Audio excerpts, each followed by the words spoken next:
각 나라마다 그 나라의 국민들이 자랑스럽게 여기는, 존경하는 역대 대통령들이 있습니다. 미국은 에이브러함 링컨이라고 하죠. 한국도 견해 입장의 차이는 있지만 박정희 대통령에 대한 평가가 가장 높은 것으로 알려져 있습니다. 그렇다고 해서 그들에게 잘못이 없는 것은 아니죠. 링컨도 실수가 있었고 박 대통령에게도 부족한 점들이 많았습니다.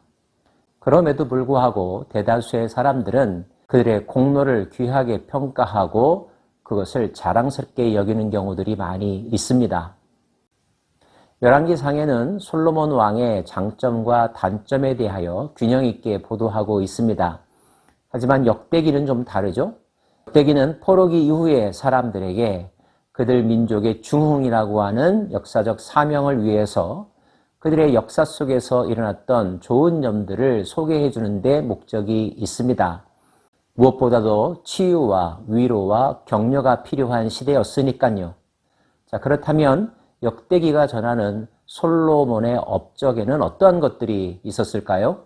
솔로몬이 여호와의 전과 자기의 궁궐을 20년 동안에 건축하기를 마치고 성전을 위하여 7년, 궁전을 위하여 13년, 종합 20년 동안 힘을 기울였습니다. 영적인 중심센터와 정치의 중심센터가 안정되게 갖추어진 상황 속에서 솔로몬은 자신의 통치력을 전국 각지에 그리고 대외적으로 견고히 하는 데 힘을 기울였을 것입니다.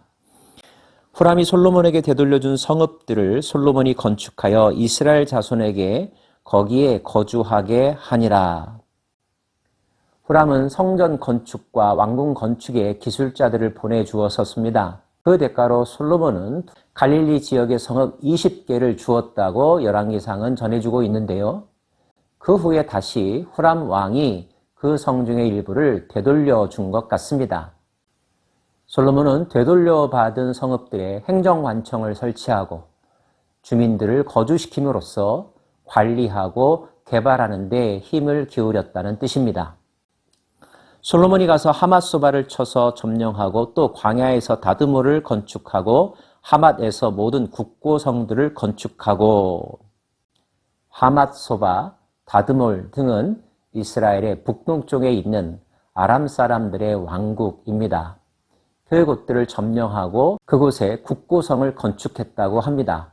요즘으로 말하면 거대한 물류기지를 구축했다라고 해석할 수 있겠네요. 또 위 벳호론과 아래 벳호론을 건축하되 성벽과 문과 문빗장이 있게 하여 견고한 성읍으로 만들고 또 바알락과 자기에게 있는 모든 국고성들과 모든 병거성들과 마병의 성들을 건축하고 국경 주변에 군부대를 주둔시켜서 국방에 힘썼다는 뜻입니다. 내치에도 힘을 썼는데요.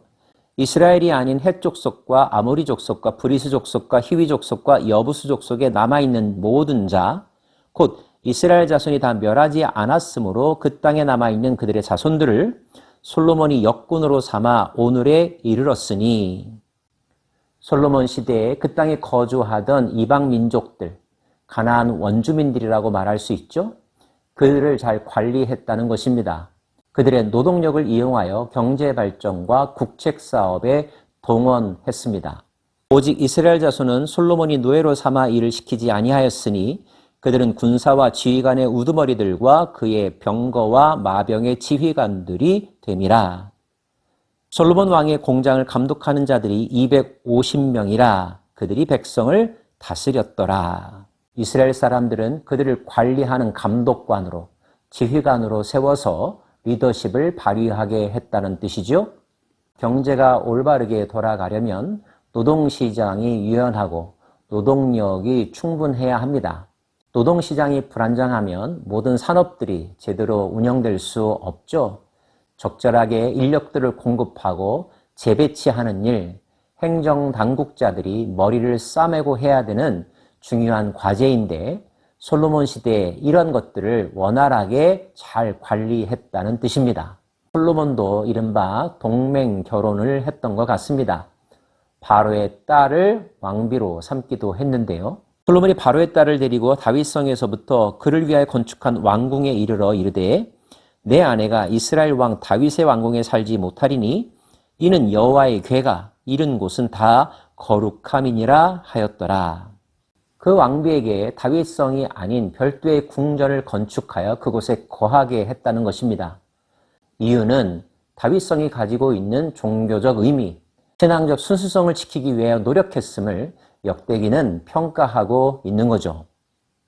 그 외에도 솔로몬은 제사를 드리는 일에, 성전이 제 기능을 발휘할 수 있도록 잘 운영되는 일에 관심과 힘을 기울였습니다. 솔로몬이 낭실 앞에 쌓은 여호와의 제단 위에 여호와께 번제를 드리되 모세의 명령을 따라 매일의 일과대로 안식일과 초하루와 정한 절기 곧 1년의 세 절기 무교절과 칠칠절과 초막절에 드렸더라. 왕이 앞장서서 제사에 참여한다면 백성들은 그 왕이 섬기는 하나님에 대하여 더 집중했겠죠. 국가의 중요한 원리, 시책의 방향이 어디 있는지를 모든 백성들이 다 알 수 있었을 것입니다. 한 마음이 된다면 정권은 안정되게 되어 있고 국가의 모든 시스템들도 원활하게 운영될 것입니다. 솔로몬이 또 그의 아버지 다윗의 규례를 따라 제사장들의 반열을 정하여 섬기게 하고 레위 사람들에게도 그 직분을 맡겨 매일의 일과대로 찬송하며 제사장들 앞에서 수종 들게 하며 또 문지기들에게 그 반열을 따라 강문을 지키게 하였으니 이는 하나님의 사람 다윗이 전에 이렇게 명령하였음이라. 그는 아버지 시대에 아버지가 강조했던 중요한 국가 시책, 특별히 하나님의 율법을 연구하고 그 율법을 잘 지키려고 했던 노력들을 그대로 잘 물려받았습니다.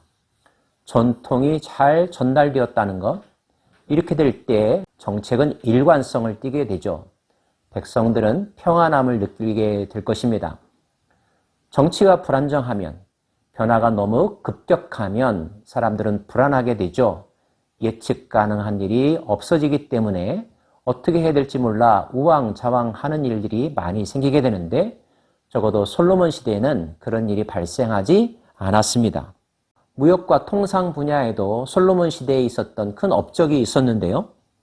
그때 솔로몬이 에돔 땅의 바닷가 에시온게벨과 엘롯에 이르렀더니 후람이 그의 신복들에게 부탁하여 배와 바닷길을 아는 종들을 보내매 그들이 솔로몬의 종들과 함께 오빌에 이르러 거기서 금 450달란트를 얻어 솔로몬 왕에게로 가져왔더라.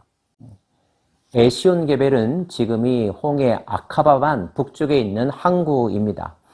이 항구를 확보하고 개발함으로써 해상무역의 교두보로 삼았다는 것. 그래서 많은 물류가 이 항구를 통하여 들어오고 나가게 했다는 거죠. 무역을 통한 경제 번영이 활발하게 이루어졌음을 추측할 수 있습니다. 역사적으로 솔로몬 시대는 이스라엘의 전성기라고 일컫습니다. 그의 아버지 다윗의 공이 컸죠. 솔로몬은 평화의 시대를 이끌어갔던 태평성대 시대의 왕이 되었습니다. 그리고 우리는 이 모든 것이 하나님이 다윗과 맺은 언약에 기초하여 솔로몬에게 주신 복이라는 것을 알게 됩니다.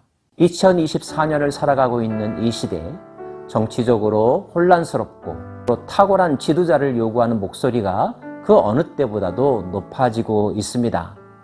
과연 우리는 다윗과 같은 지도자, 솔로몬 시대와 같은 번영과 평화의 시대를 맞이할 수 있을까요? 이를 위해 힘과 지혜를 모아야 할 것입니다. 무엇보다도 하나님께서 은혜를 베풀어 주셔야 할 것입니다. 그 은혜는 은혜 받을 만한 자들에게, 은혜 받을 만한 일을 하는 백성들에게 부어진다는 사실도 잊지 마십시다. 기도합시다.